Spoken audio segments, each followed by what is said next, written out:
by myself in here. I don't know if you can see me, but I just finished some dry firing, and now I'm going to shoot probably 25 rounds from my 45 and 25 or so from the 1911 9mm. Generally speaking, it's not a good idea to shoot more than 50 rounds at a time when you're training, or in any case really, because your brain is tired by then, and you're just going to teach yourself bad habits if you do that. So what we're doing right now is I'm just going to load up 3 clips, the 45, and then I'll probably do the same. That's going to give me about 21, 24 or so in the 9. So I'm going to go ahead and get that done, and then we'll get things started here. If you move that over a little bit. Alright, and load the first round.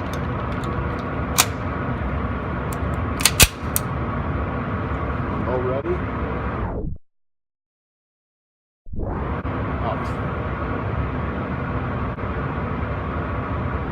Safety. That's good.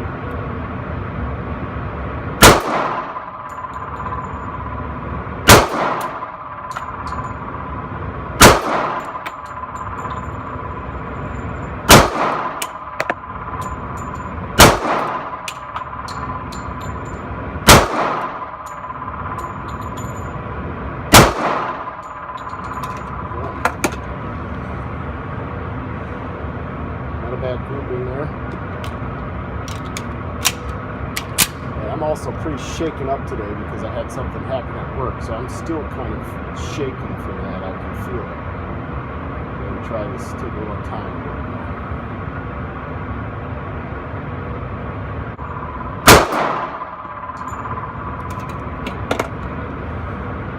All right.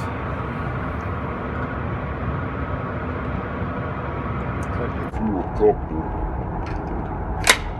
on one feet.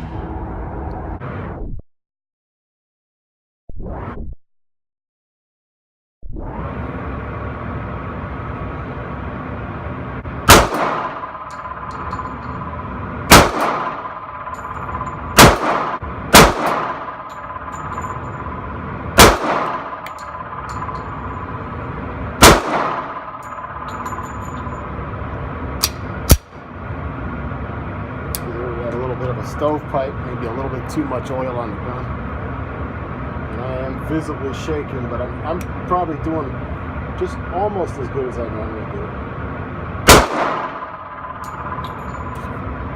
Okay. Bring that home and take a look. And as you can see, not too bad. We threw a couple, this one. Not too impressed with those two, but everything else, the majority's there. You can see I'm shooting a little low. My groupings are good. So we'll go ahead and try the 9 now, and maybe a little bit more 45, since that is currently my primary carry gun. You can see basically we all went through the same lower hole there. Looks like I'm shooting a little low today. Still very effective. I didn't throw any more shots. Obviously, that's the first shot there. Those are the 2 I was unimpressed with there. That's not the best either. Most of these are just a little low right where I was aiming. So, not too bad. We'll grab the 9 now.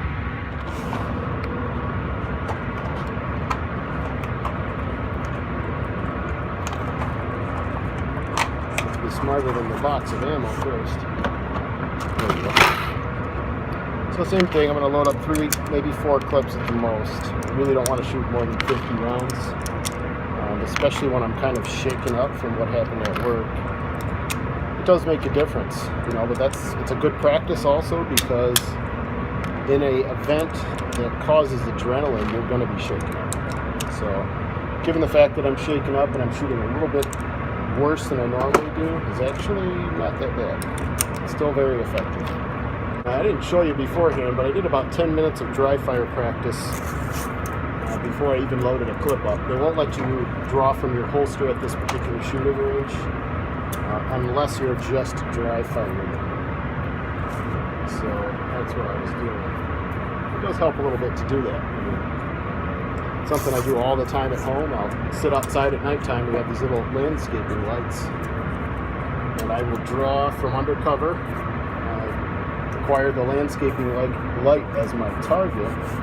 What's nice about it with those glow dot sights, you can actually see the contrast off your sight and the target. You can see exactly what your barrel is doing, which is probably one of the most unique things about dry firing is it's pretty accurate to what you're going to do when you're shooting the actual gun, and it really does help. So I'm going to go ahead and put this back down at 21 feet and see what we can do with the bolt. So now going from 45 to 9, there's a little bit less kick, but it's good to be able to shoot both. So under and around, see how I did that? Under and around. I'll never swipe my hand in front of the barrel. It's a very good safety tactic. So we're going to simulate a low ready position, draw, boom, safety off, and let's go. All right. For me anyway, shoots a little bit worse than a dirty one. Where you get used to shooting a dirty gun, you get it all sighted in, and now I'm shooting low. Both of my brain spankingly new, clean to 1911. Either that or it's my adrenaline. But either way, it's still effective how I'm shooting.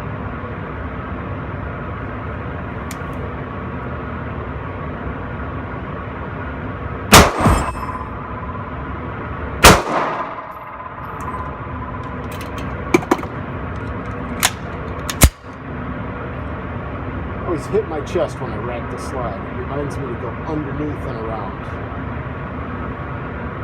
Make sure we're going to safety that. I can see I got him a little bit wet. It's got grease leaking out of the back of the gun, which is fine. It's good to shoot him right. I don't like going to a match or a qualifier with a brand new clean gun because most of the time I'm shooting it's not that clean. And I do believe it affects the overall shot. So, but again, it could be my adrenaline affecting it a little bit as well. All right, so third clip. My hands are a little sweaty. Finger high and tight all the time until you're ready to shoot. We're joined like we're drawing, push it forward, undo the safety. Now I can pull my finger.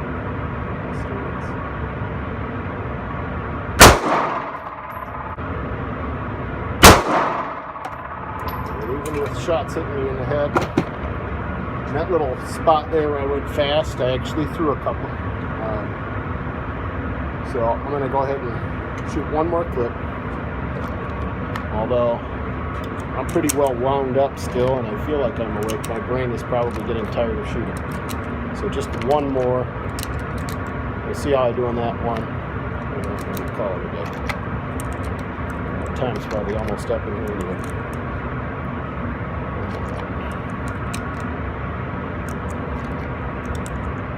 Okay.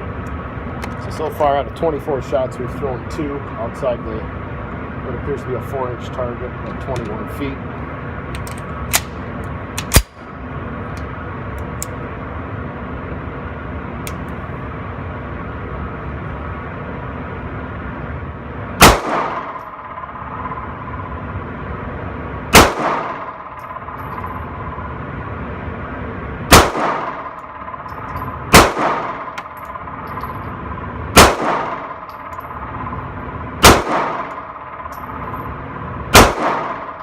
Rapid fire. I'm coming right to the release point of the reset, and that's it. I'll need to rather quickly acquire the rest of my target.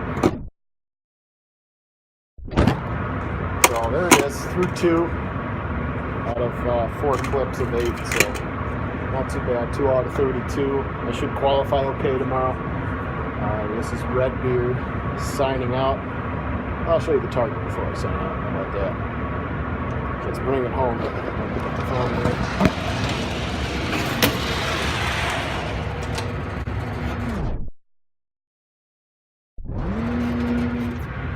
So you can see the 2 I threw down here. The other 30 shots are in a nice little grouping there. That's really what you want to go for if you can do that when you are under stress, tired, things like that. That's not too bad. So that's what all the dry fire practice pays off. Coming to the range and only shooting 50 at a time pays off. This threat was definitely taken care of on the first couple shots, and if there was any additional threats, those were also mitigated at that point. This is RedBeard signing off.